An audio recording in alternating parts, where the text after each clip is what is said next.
Good afternoon, ladies and gentlemen. As usual, we have some technical problems, but we have solved it successfully, as you can see. And our today's presenter is special since he is the chief of this project of Archaeo-Oriental Studies. Professor Kamil Kuraszkiewicz will talk about Pharaoh's mortality machine. As usual, you have 1 hour for the presentation and half an hour for discussion. So the floor is yours. Thank you. It will be my pleasure, although I hope not only mine. Well, we were talking from time to time about old things, about archaeology, about power, authorities, and so on. As some of you may expect, I will speak about ancient Egypt. And moreover, some of you probably had an opportunity to hear what I have to say, especially if I had the pleasure of drinking beer with some of you. I almost certainly have spoken about the same things, but at that time it was without pictures. Today it will be accompanied by pictures, so there will be fun.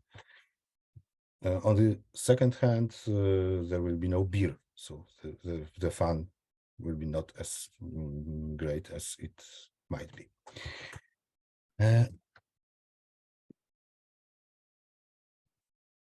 When we think about, as we usually do here, about power and space, from time to time also gates appear and paths and borders. If we were to try to find a place in Egypt where all these elements are combined, the answer is one. It's Saqqara. So my today's lecture will be basically about Saqqara, and to be more precise, about a single, although much complex structure, which in a sense started the career of Saqqara in the Egyptian culture and consciousness and history and basically in everything. But before we start talking about Saqqara, a few words of history are necessary. When you imagine that we can go back to the 4th millennium BC, we would find in Egypt several, or the earlier, the more independent or semi-independent political units.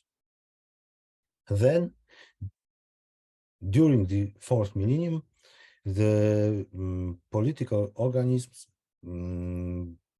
underwent a process of gradual cultural and economic unification, which culminated toward the end of the 4th millennium in the so-called union or unification of Upper and Lower Egypt, which was the founding event of the Egyptian civilization and occasion, an event that was constantly present in the consciousness of Egyptians, and that in many ways determined the rituals, the way of thinking of the Egyptian civilization. The process of unification, which for a long time was imagined as a single occasion, as a single event, be it by the way of conquest or not, but now it seems that it was a much slower, much more complex process, Nevertheless, that a process that resulted in a single, although always with this duality of Upper and Lower Egypt present state. At the beginning,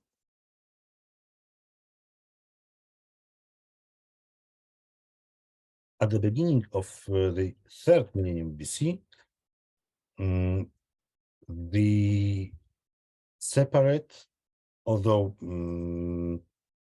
to some degree similar and related traditions, customs, rituals started to be unified. Because they had to be useful for a single state with a single head of state. But at the beginning, the traces of the earlier traditions were still clearly visible, and one of those were the fact of performing some more important royal ceremonies, some royal rituals in the south, which was the former dominating part of the state. Over the early dynastic period, which encompasses the 1st and 2nd dynasty, the administration, but also the concept of kingship were being shaped. Of course, there were inevitable frictions of a political and religious nature that were manifestations of the process of, so to say, smoothing out things that are divergent.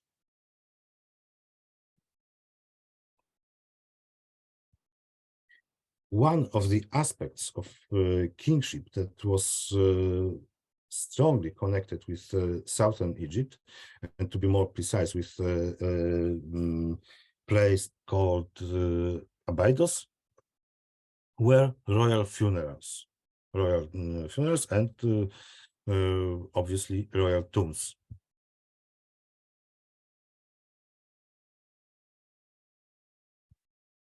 These were perhaps not very impressive structures of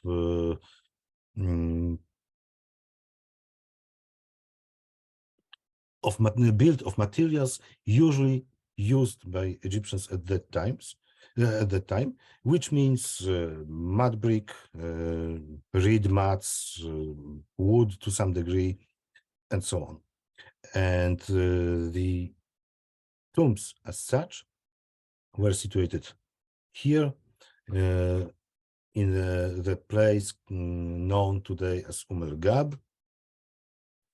But apparently the tombs, which had the shape of a relatively small mound covering underground rooms where the body of the deceased king and the funerary goods were placed. So tombs were situated relatively deep, far into in the desert, but closer to the cultivation area, there is a group of enigmatic, to some degree, structures that seem to have been also part of the royal funerary complexes.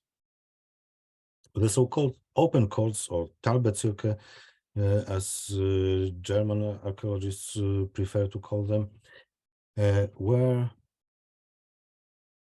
what you can see in the lower part of this drawing. So rectangular enclosures oriented north-south, with the main entrance close to the southern end of the eastern wall, and with some most probably temporary structures inside. The structures that were constructed inside were so temporary that almost no trace survived of them to us. It is commonly assumed that the open courts were used during some royal rituals, most obvious candidate being, of course, the royal funeral. But this interpretation may be not completely true, but because it might be assumed, it has been already assumed that funerals, that the open courts were not only a place for funerals, but also for other royal ceremonies. And at the answer to this question, we might find a hint, well, specifically in Saqqara. When the well, around the beginning of the 27th century BC, the new reign began of a king who we know under the name of Necherichet. It was his Horus name, the main royal name used at that time, as because Egyptian kings traditionally used more than one name, varying in importance and used depending on circumstances. So the Horus name was the most important one, and the Horus name of the first king of the Old Kingdom was Necherichet. However, I said that Necherichet was the first king of the Old Kingdom, which was an idea perhaps not very familiar to the Egyptians themselves, because the division into the Old, Middle, and the New Kingdom is of quite modern date. But nevertheless, already ancient Egyptians, at least in the second millennium BC, regarded Necherichet as a special figure, as a figure, as a king who founded the modern, of course, modern from their perspective, form. This is why, at least it's one of the reasons why the later generations knew Necherichet under the name of Djoser, which means something comparable to the saint, the sacred one.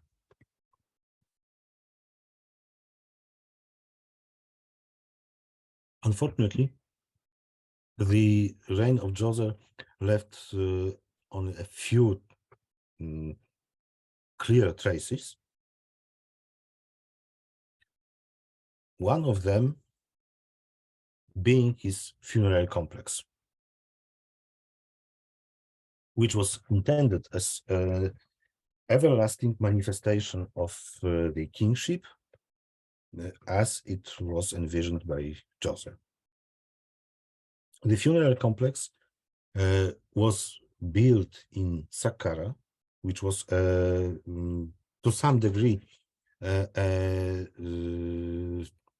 important change compared to what was before, because the majority of kings were buried, as we already know, in Abydos, but a few of them also in Saqqara. So it was not a virgin land at the time of Joseph.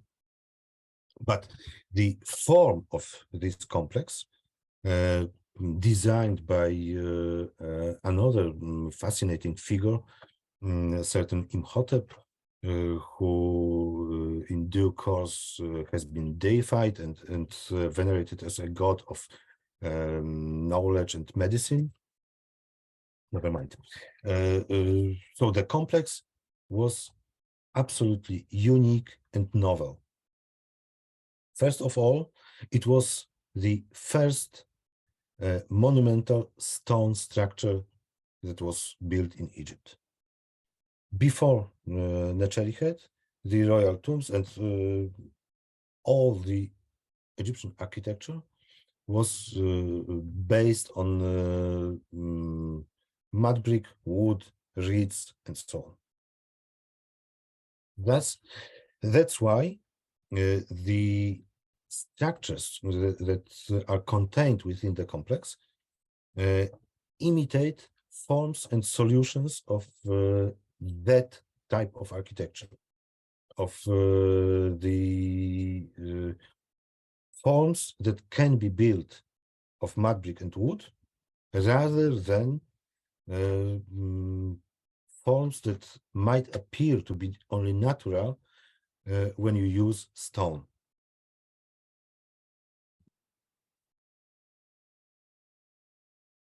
The complex in its final form was enclosed with a huge limestone wall measuring over 500 by almost 300 meters, oriented north-south, with the main entrance situated at the southern end of the east wall. I hope it rings a bell. It's the same position where we find the main entrance in the open courts. The wall was approximately 10 meters high, so you can imagine the scale of this project. Apart from this, the main entrance, there were 14 dummy gates, which were only carved, which only imitated closed gates. But surprisingly, the gates are placed irregularly along the wall, which suggests that the wall enclosing the Necherichet's funerary complex imitates or alludes to something else, to some actual topography, to some actual structure. The most obvious identification, which is basically accepted by Egyptologists, of course, it's hard to say what the Egyptians themselves would think about this identification, but the most obvious identification is the wall of Memphis, the so-called famous and another important topos in a sense of the Egyptian civilization that was built according to the tradition, although archaeology has not confirmed that tradition so far. The wall built at the moment when the two lands, when the Upper and Lower Egypt have been united.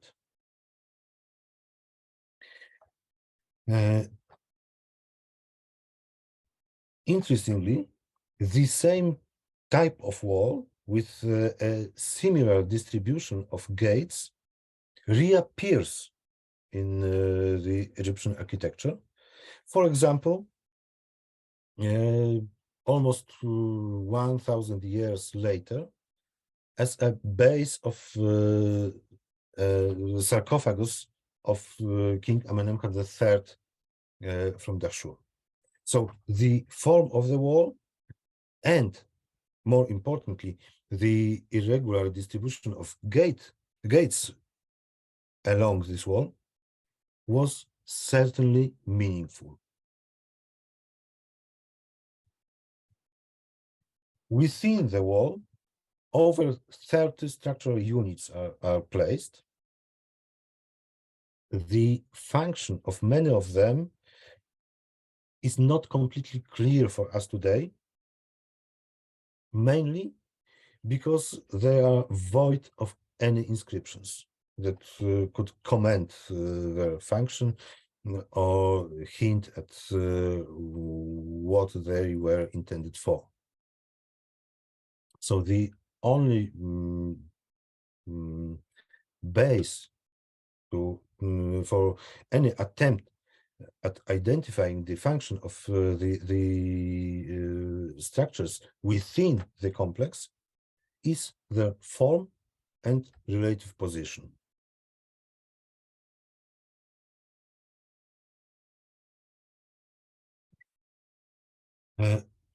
Which is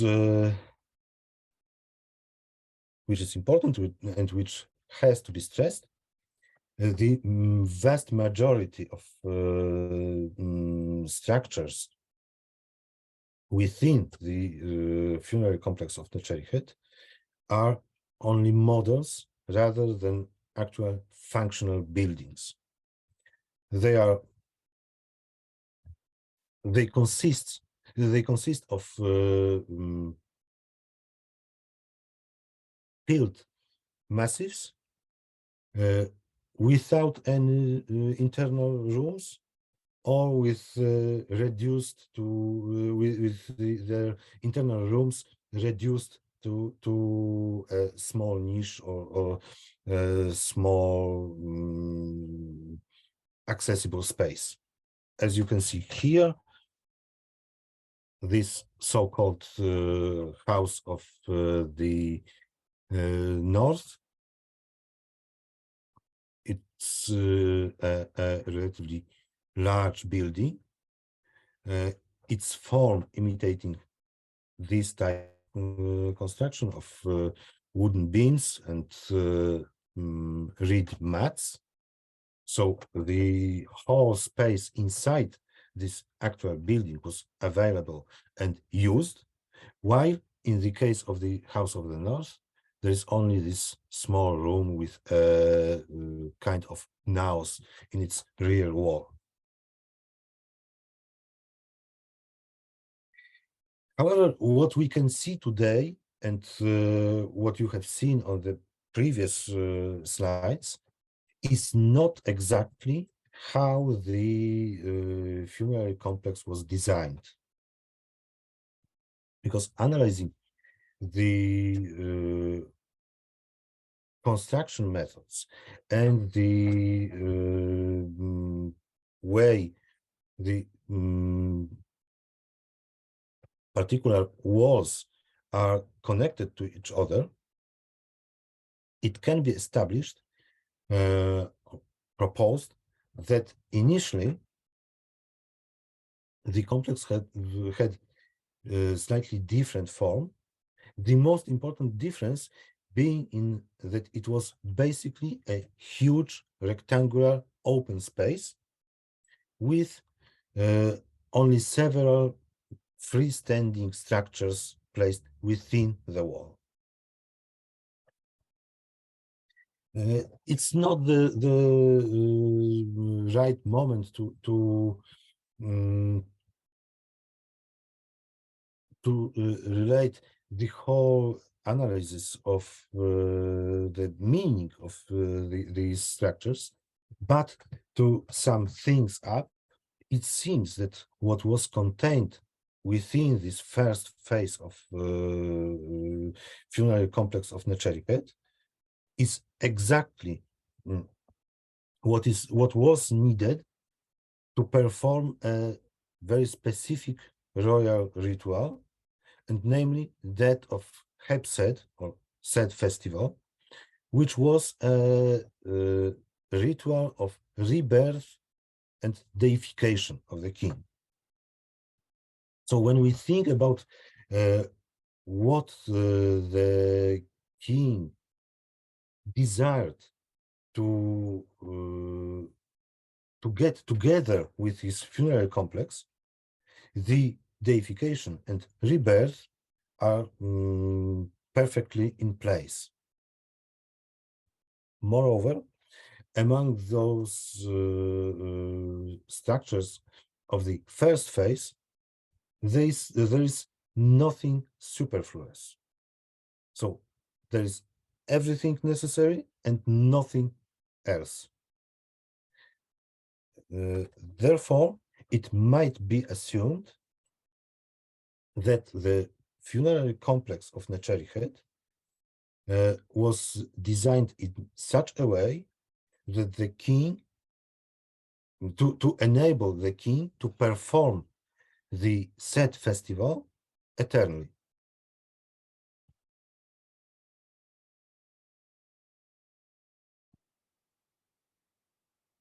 One of the stages of the festival was a ritual run, and as you have seen here, the place for it was already present, and the same place can be seen also today on the great southern court in front of the pyramid, where there are two sets of so-called Genebu or territorial markers, between which the ritual run took place.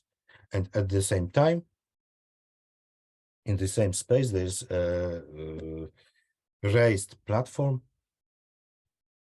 where the king appeared in glory to be seen by the participants of the ritual.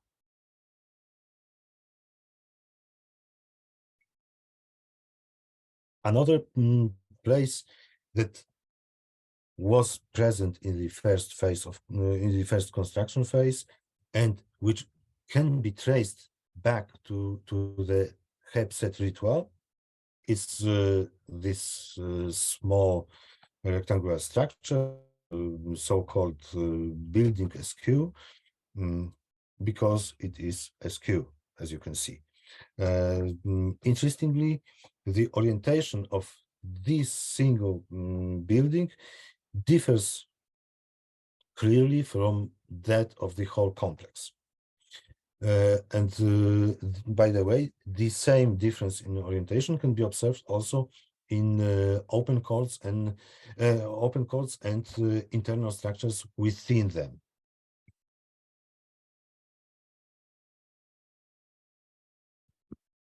At this building SQ, there was found a very specific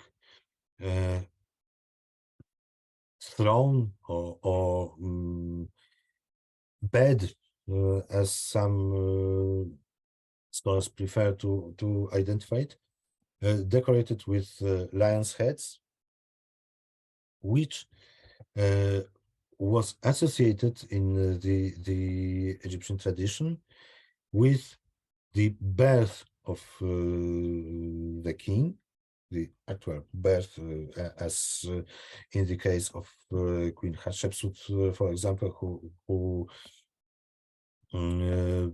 ordered a set of reliefs describing her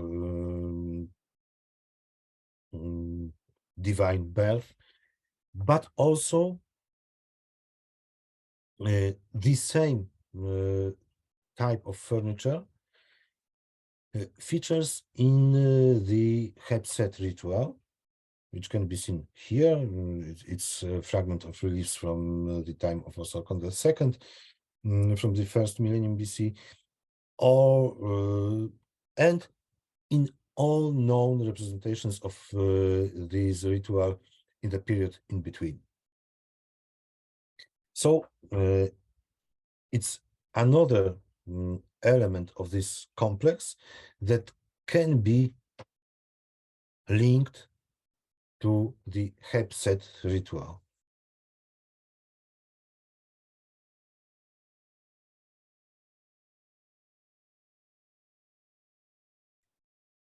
most of the above ground structures in the complex have their underground subterranean counterparts.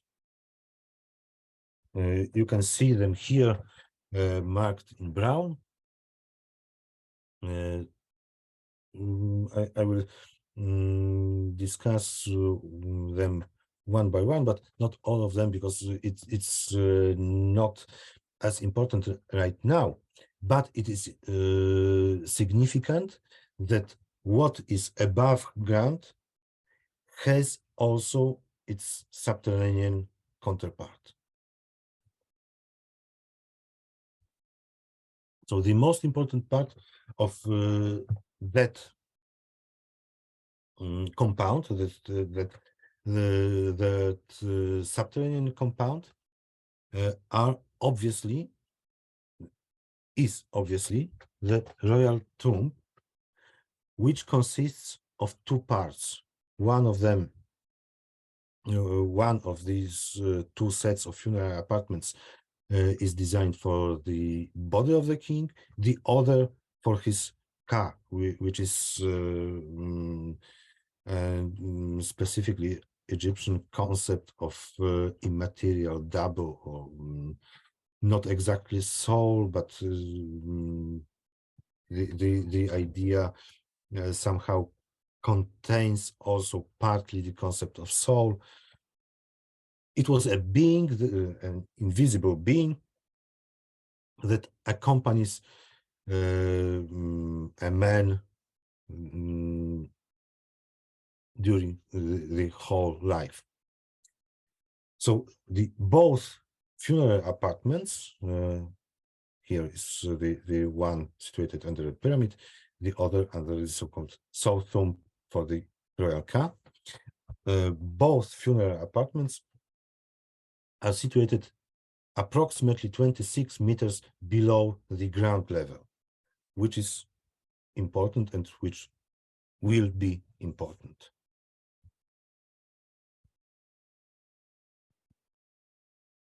So the royal body was to be placed in a burial chamber under the pyramid, which was visible. The pyramid was the visible manifestation of the king's presence. By the way, here I can't help but to turn your attention to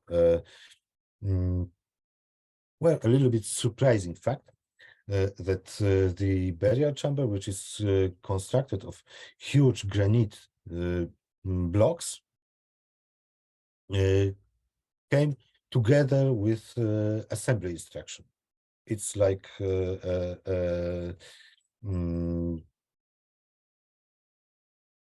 piece of furniture that you buy in IKEA.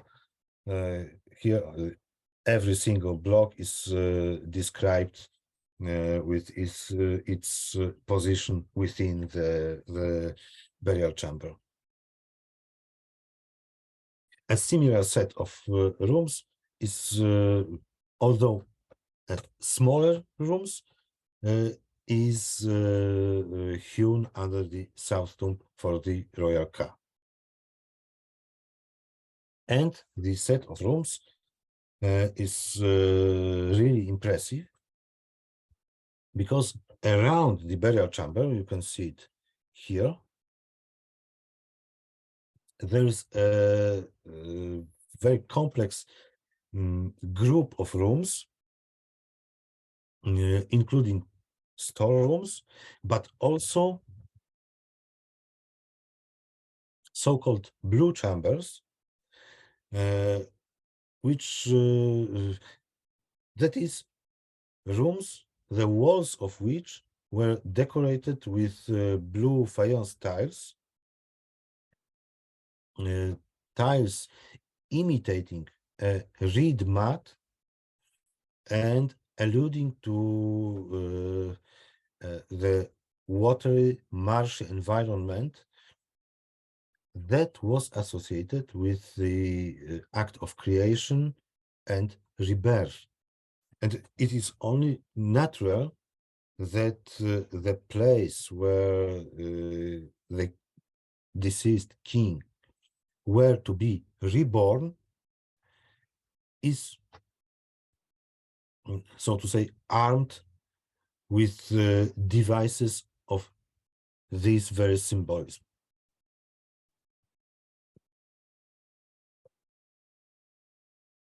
Thus, we see that the whole complex is composed of two and actually of three planes. One of them being the real material world, the place where the ritual through which the king was reborn and deified was performed and repeated. The other plane is the subterranean place of rebirth, and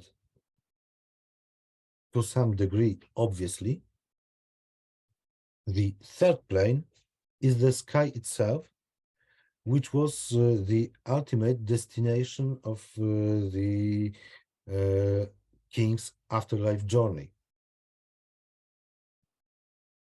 So it may be said that the whole complex, combining several previously separate elements and concepts, was designed as a machine for the king to attain and to retain immortality as a divine being. But here the Necharychev's installation does not end. It has at least one more element, which is perhaps not very obvious. Not very obvious, because it can be seen only from above, at least now.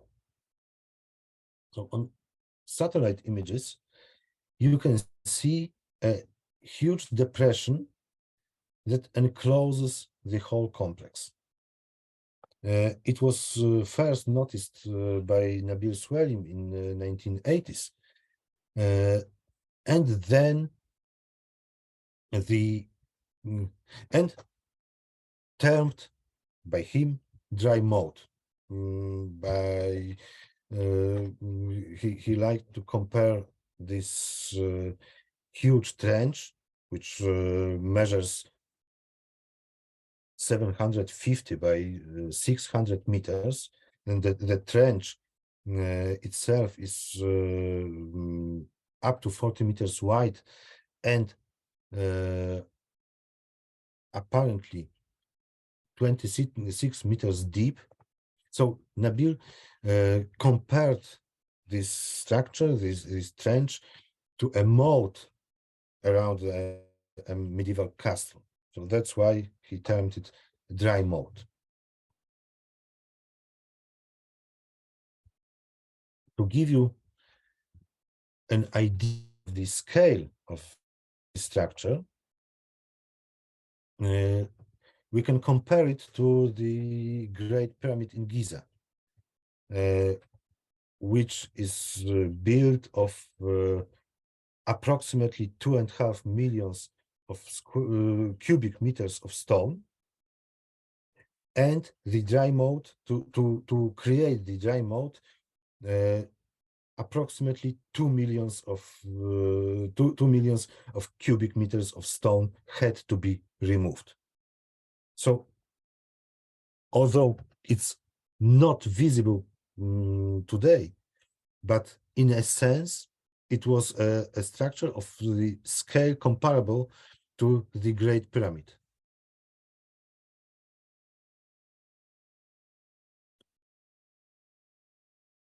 Unfortunately, any study of the dry moat is extremely difficult, because after it was hewn, it has been gradually filled with debris and sand. And considering the scale of this trench, the actual excavation is time and cost consuming, and also logistically very difficult.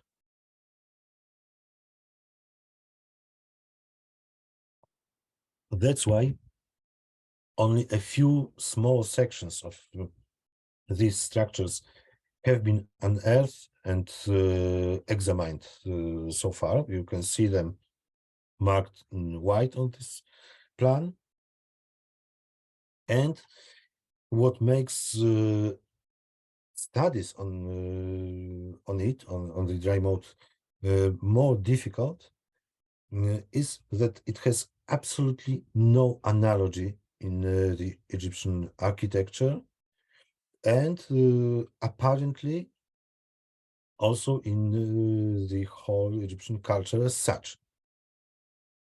That's why the function of this trench enclosing, encircling the funerary complex of Nechayihet is not completely clear, and it was suggested that such a trench might have been intended as a kind of border between the royal funeral complex and the outside world, or as a stone quarry, and none of the hypotheses cannot be excluded.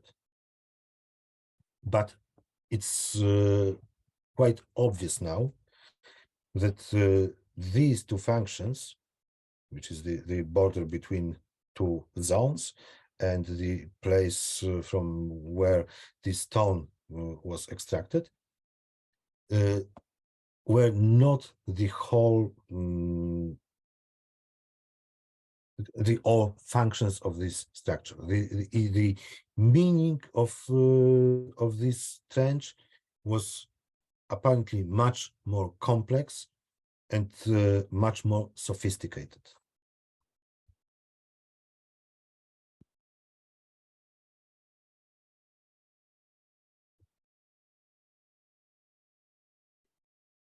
In the places that where the dry mold has actually been excavated, it turns out that it's not simply a huge trench as on this reconstruction is suggested.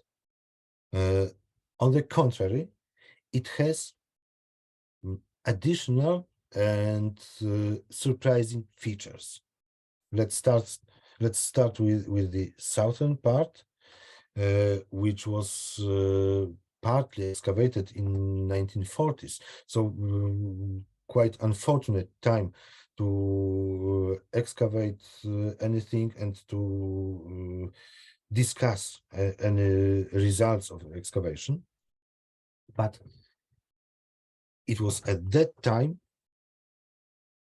that it turned out that this supposed trench is provided with huge niches in its side walls, with stairs, kind of roof, or dividing walls with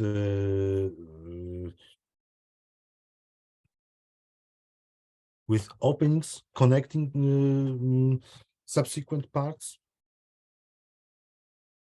It looks like that. Here you can see the dividing wall with a door, which is placed quite high above the floor level. So it was certainly not intended to be used by anyone going on the bottom or above on the ground level, for that matter, because the door is too deep to be reached from the ground level. In another fragment, there is a fragment of collapsed roof is visible.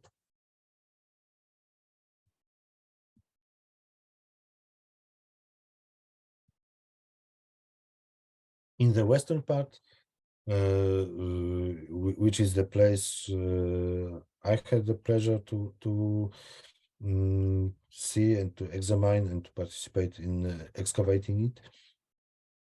Another feature was planned and partly executed by the designer of this structure, which is a long corridor, which in itself is perhaps less impressive than what was found inside this corridor.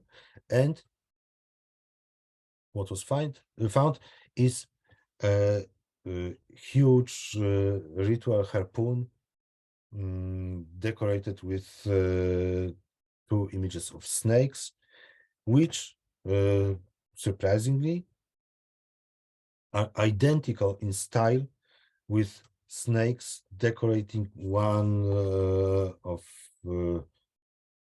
another enigmatic object,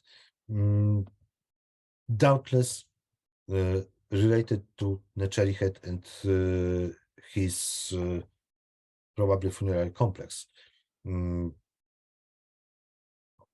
Anyway, the dating of this harpoon seem to be no other than the reign of Neçerihet, and the presence of this weapon within the complex is another hint at the meaning of the dry mode.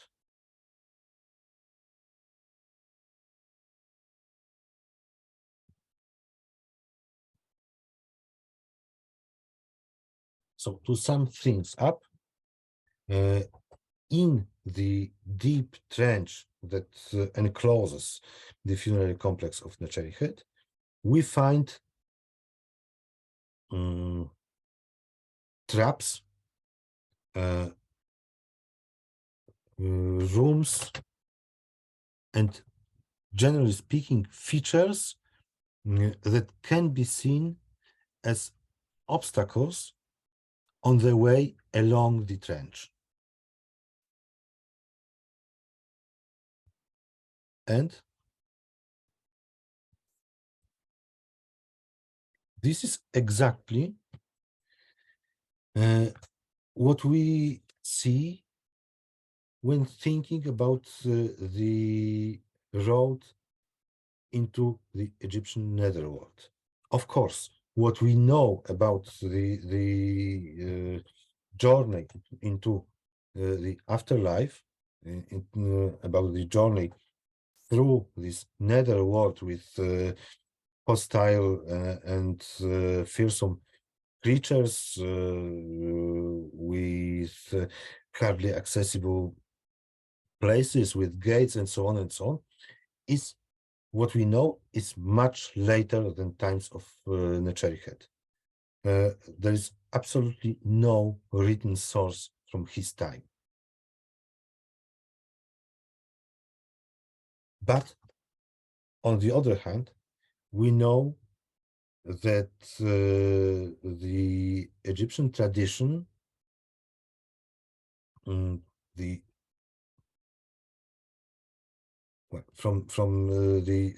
perspective of Old Kingdom, later tradition was grounded in things, occurrences, and concepts that were shaped exactly around the time of Djoser.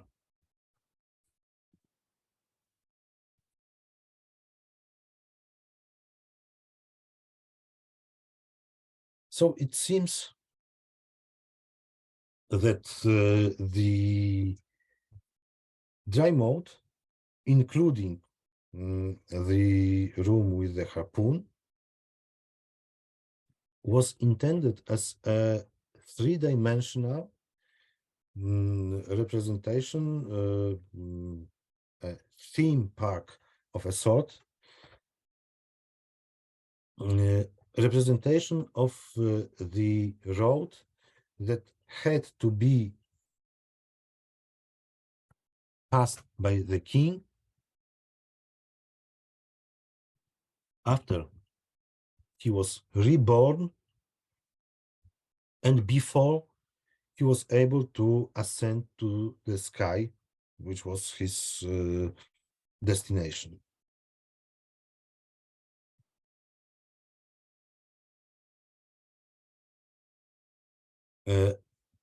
Another hint that allows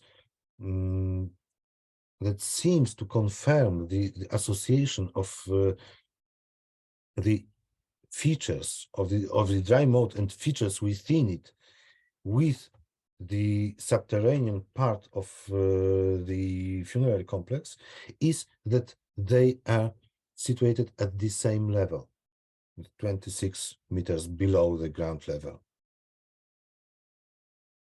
So it is noteworthy that the moat itself is not a closed shape, but rather a coil of a sort. So when starting at the end, closer to the funerary complex, the king had to pass through this huge road, huge depressed road, to start into heaven.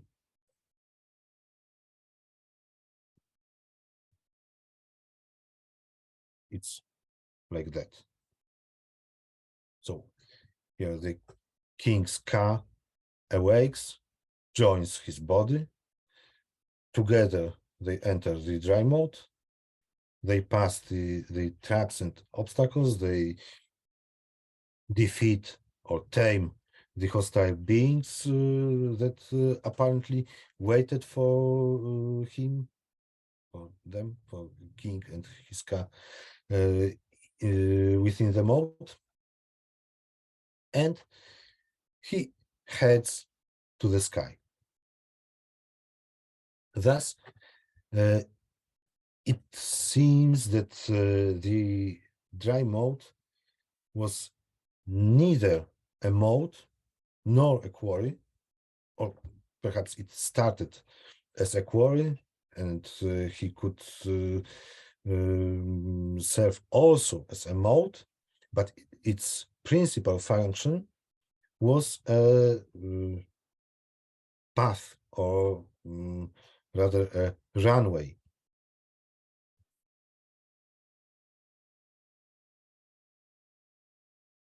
And considering its scale, it's not so much a path, but rather a highway. And when we think about those traps and perhaps demons, we may say that it's a highway to hell, or to be more precise, a highway through hell. Something like Dante's Inferno, but built in 3D. Unfortunately, as I said, there is no source preserved that would describe the afterlife beliefs in the beginnings of the 3rd millennium BC. But we are not completely hopeless, because there is an important corpus of religious texts, the so-called pyramid texts, which were first written in stone, at least in the form that survived to our times, approximately 3 centuries after the times of Necherichet, but the roots reach much deeper into the past. The problem is that the pyramid texts basically do not have any narration. They are very unclear, that they mention places, beings, but they don't describe them. So the comparison between the architecture in the funerary complex of Necherichet and the pyramid text is tempting, but well, to be honest, not decisive. And of course, to be able to say anything certain and or at least close to certainty, more parts of the dry mode has to be examined, preferably the whole of it, which of course I hope to do someday. But so far, based on the available evidence, it may be assumed that Necherichet, or to be more precise, his mastermind, Imhotep, designed a complex machine using which the king, after his death, was reborn, invigorated, deified, and directed right to the sky. And that's it. Thank you. Thank you very much for this presentation. You finished just in time. So now we have half an hour for question, and I guess that questions can be asked both in English and Polish, since I guess most of us, if not all of us, can speak the language. Okay, you can start now.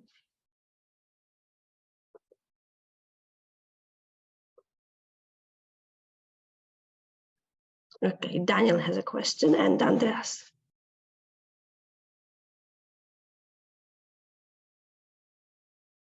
Sure. All right, I'll start then. Thank you very much, Camille. I was just wondering, maybe there's, I don't know if that part was excavated of the dry moat. This part next to, closer to Unas, which is supposed to be the end of the road, the circular Yes. road. Have they perhaps, I don't know, found maybe something resembling a ramp?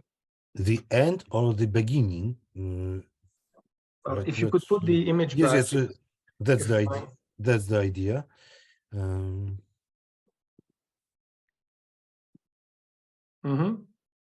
Yeah, I mean the end of it, exactly. That, like, was there maybe perhaps a ramp? This here. Ramp or sort? Yes, that. Yes, in a sense. The outline of it is visible.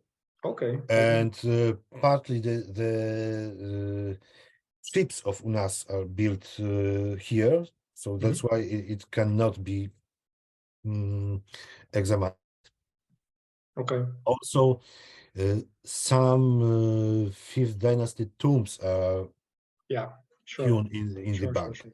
Yeah, so the bottom was not reached, and moreover, the walls of the banks of the moat were strongly reworked when the tombs were built. When the tombs were built and when the ramp of Unas was built.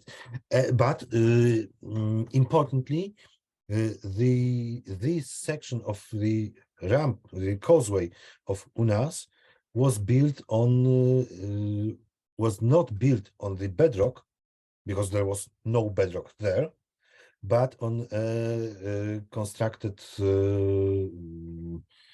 well, foundation in a sense. Okay, I understand it. Thank you very much. You know, I was just wondering, because of this whole trip that you described through hell, so to speak, and then upwards. Probably that's why I had this idea of the ramp. Okay, thank you very much. Thank you. So thank you for an interesting talk and your reference to AC/DC. But when you describe this well, actually the image you show here, which I think is a fascinating interpretation of this. I wonder, because you compared it, then perhaps we could find something in the pyramid text. Because they are spatially arranged, would it be, even if they themselves in single spells are not very well described what's actually going on, could those divisions be mapped onto this envisioned path somehow? Yes, in a sense. So it seems that the blue rooms are to be compared to be linked to duat. But when it comes to the dry mode itself, we don't know its whole structure. So the mode as such was certainly something that was positioned between duat and the sky. But what exactly, we will be able, hopefully, we'll be able to say when we excavate more of it. But as you certainly remember, in the pyramid texts, there are countless references to things, to objects that fit perfectly within what we already know about the dry mode. For example, these doors in the dividing walls can be reached only in one way, using a ladder, which were a standard equipment of the king in the pyramid texts. Also, snakes are an important category of dangerous creatures encountered by the king, and the harpoon was evidently intended as well. It might be maybe wondered whether it was intended against snakes, or whether the harpoon itself is a snake or a weapon of a snake. Here we have no hint, but both interpretations seem possible. So the general atmosphere, so to say, of the dry mode fits, is perfectly comparable with what we know about the environment, about the afterlife environment described in the pyramid texts. Another problem is the sequence of spaces described in pyramid texts, because this also is not very obvious, and there are differences between the different attestations of the pyramid texts. Yes, thank you. No, I think it's interesting, and obviously I guess one needs to do much more research on it, whether these sequences could be mapped on to eventually the comparable sequences we have on the walls in the described pyramids. Thank you. Thank you. Okay, thank you very much. Are there any other questions?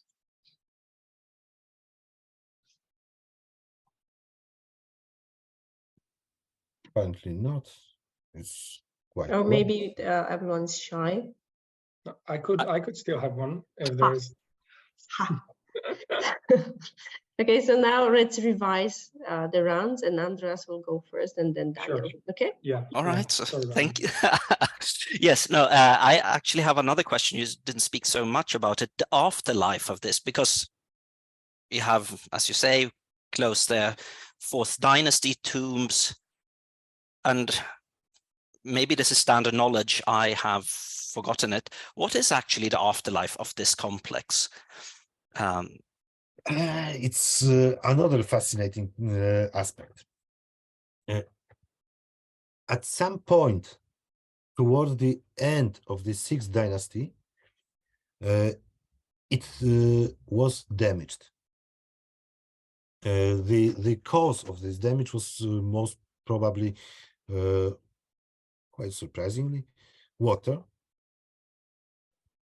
Because it was at that time that the climate changed and it rained a lot, and the structure of these buildings of Neczeric's buildings somehow, in a sense, favored a catastrophe as a result of the excess of water. Because the internal structures of all these buildings consists of local stone, which is very soft, and more importantly, which dissolves in water. And this core built of local stone is enclosed within the lining of Tura limestone, which is not waterproof, but anyway, it retains water to some degree. So when it rained, the walls composed of limestone lining and local tuff core behaved as a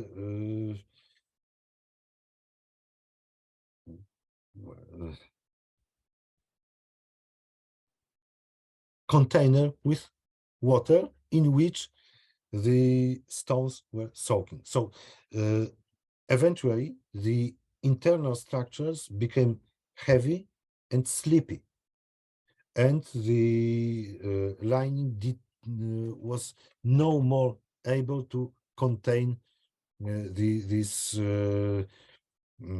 dissolving core in place. That's why that's when the wall collapsed. As said, it occurred somewhere late in the Sixth Dynasty.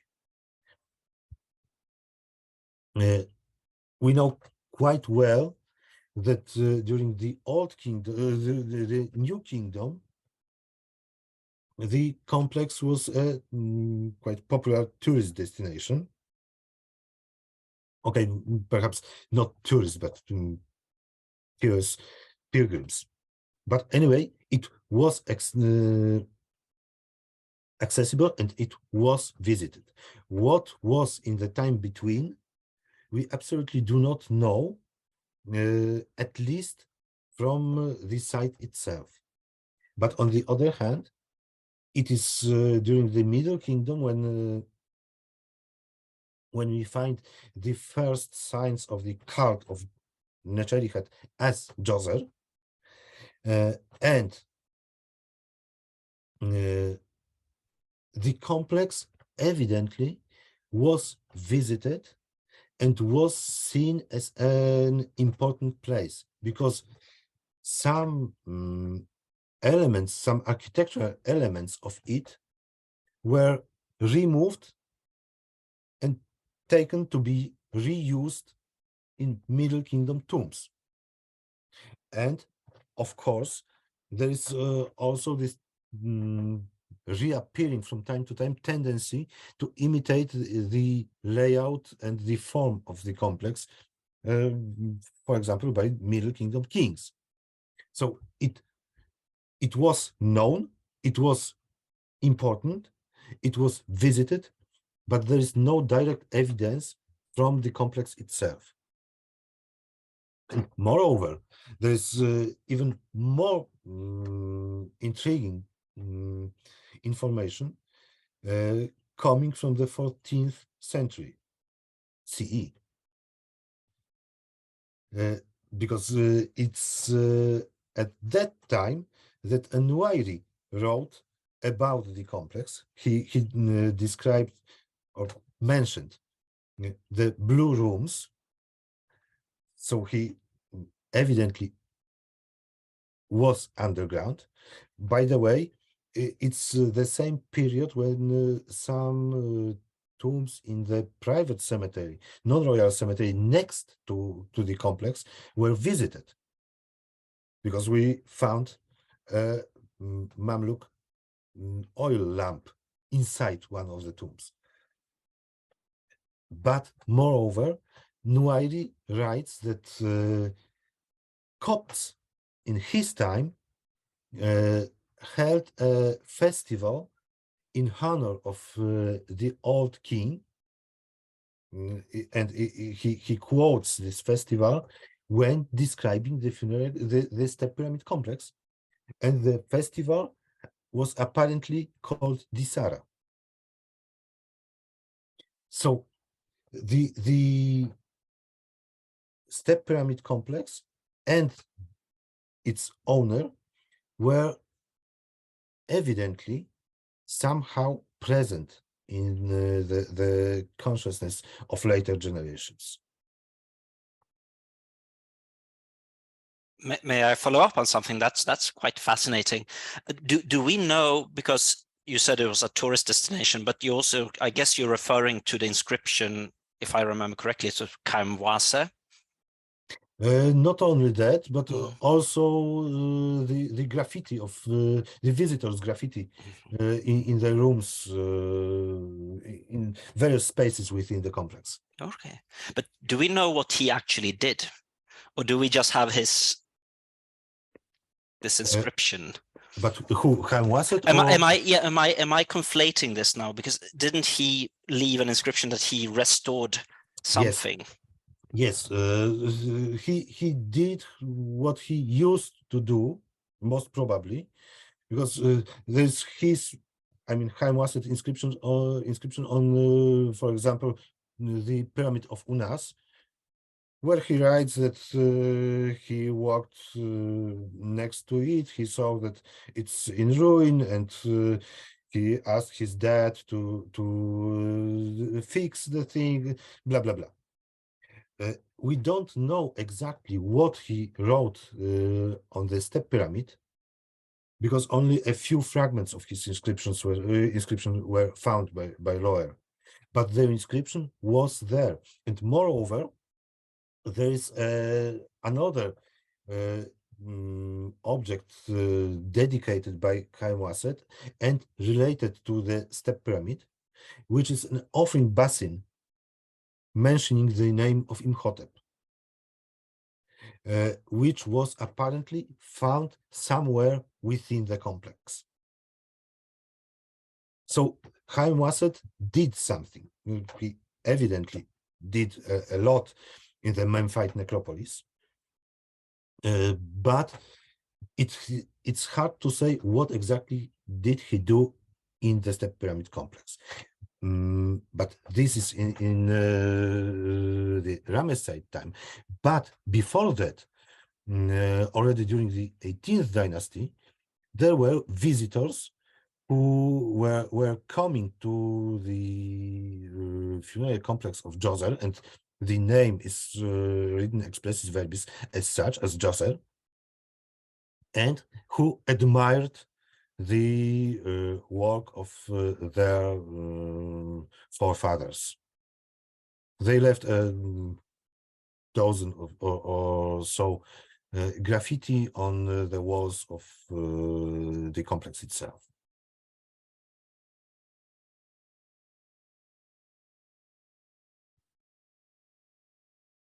Okay, Daniel?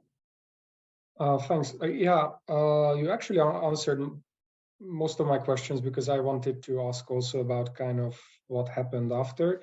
I was thinking about these Visito graffiti as well, if there was any information in them concerning the buildings, maybe, but perhaps no, I guess, because the time is, no, the difference is too much. They wrote only that it was very, very nice. Yeah, I can imagine. The tomb of King Djoser was beautiful, and it's like Re was inside it. Yeah, like in a Theban tombs, what they would do. Yes. Mm-hmm. Graffitos. And also, just what caught my attention was this basin for Imhotep, actually, by Haambasa, because I didn't know about it. And I was wondering if, there's a bit more information about it, perhaps, because I'm Not already too much. collecting it. Sorry? Not too much. There is a paper Oh, sorry, my written dog. by Alan. The basin is from somewhere. We don't know exactly from where. And it mentions, the inscription on the basin mentions what can be identified as part of this step pyramid complex. That's it.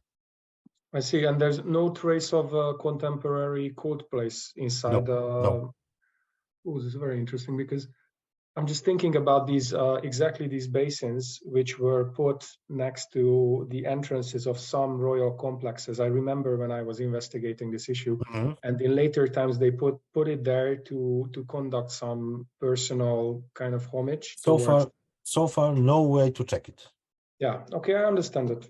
Okay, thank you very much. But returning to the question of to the Andreas question about the fate of the complex, there was apparently one more stage in its posthumous life, so to say, because during the 6th dynasty it was not only damaged but also extensively used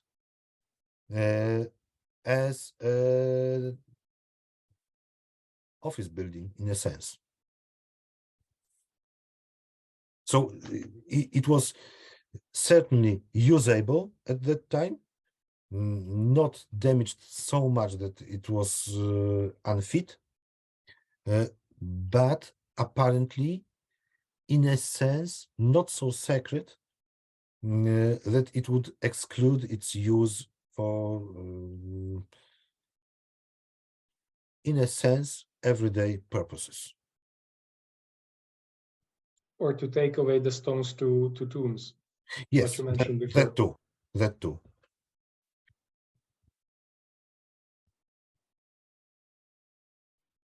Okay, we've got some time for questions if other people stopped being shy.